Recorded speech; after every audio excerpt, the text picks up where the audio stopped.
अर्पण कीजिए यश भाई, अर्पण कीजिए, भगवान को फूल चढ़ाइए। अब यहाँ से सीधे पैन कीजिए यश भाई, पैन पे उन पर एक जूम लीजिए।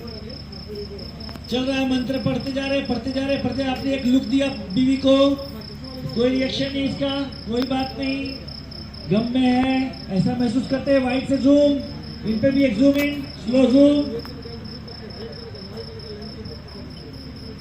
फिर पंडित जी ने कुछ कहा, वापस पैन किया यामिनी जी पे, नो रिएक्शन, फ्लैट चुपचाप तो स्टडी दे रही है। इतने में कुछ ध्यान आया, पंडित ने वापस कुछ कहा, वापस से आपने लिया, उनका कहा माना, भगवान पे से अर्पण कीजिए। ट्रॉली चलाते रहना, 2 शॉट में, वो छोड़ना नहीं।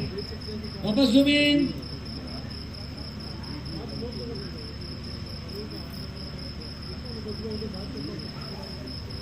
वाइट कर लीजिए।